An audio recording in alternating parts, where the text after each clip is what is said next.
Tak, pekný deň vám všetkým, volám sa Miroslav Blažek, bývam s rodinou v Rohožníku, bývame v rodinnom dome, kde proste nejaká tá energetická náročnosť je a nejaká tá spotreba, tak sme sa pred pár rokmi rozhodli, že budeme časom riešiť nejakým spôsobom nezávislé napájanie domu alebo zníženie nejakej tej spotreby, ktorú máme momentálne, alebo ktorú sme mali.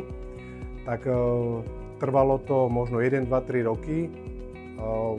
Oslovili sme pár firiem, ktoré nám poslali nejaké tie ponuky vzhľadom na to, akú my máme spotrebu, čo je približne okolo 3,5 MW ročne. Tak sme zdali na ceny nejaké ponuky. Trošku nás zabrzdilo to, že dotácie pre Bratislavský samosprávny kraj do roku 2023 neboli. Takže to nás trošku zabrzdilo, keďže sme chceli využiť tieto dotácie. No a potom sme sa do toho pustili naplno. Pozreli sme si pár firiem, videí, samozrejme pozreli sme si ich prácu, akú majú na ich stránkach a oslovili sme firmu Solaras a dotiahli sme to do zdarného konca, kde máme momentálne teraz na streche 10 400W panelov, takže nejakých 4 kW. Táto firma s touto firmou sme začali komunikovať, prišiel ich technik, všetko nám vysvetlil, aj s dotáciami, tým pádom sme sa nejakým spôsobom dohodli aj na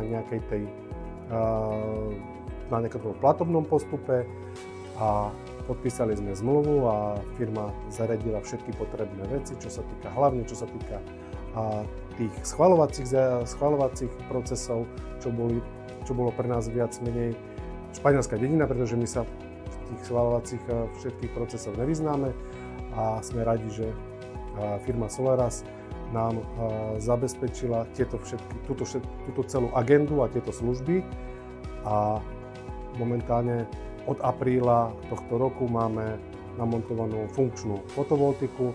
Do budúcnosti plánujeme pridať panely a samozrejme chceli by sme budúci rok, máme na pláne využiť túto prebytočnú energiu na to, aby sme si mohli uložiť povedzme do elektromobilov.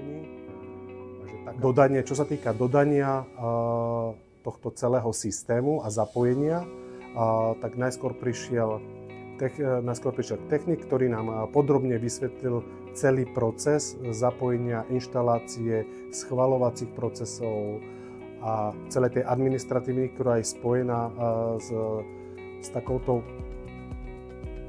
slnečnou elektrárňou, povedzme. A vysvetlili nám to, podpísali sme zmluvu, na základe toho potom prišli technici, ktorí nám nainštalovali na strechu fotovoltické panely. Po nejakom čase prišiel technik, ktorý nám všetko pozapájal, to znamená meniče, všetky tie skrine, ktoré obsahujú tie ističe a tie riadiace jednotky, ktoré sú potrebné pre fungovanie tohto systému.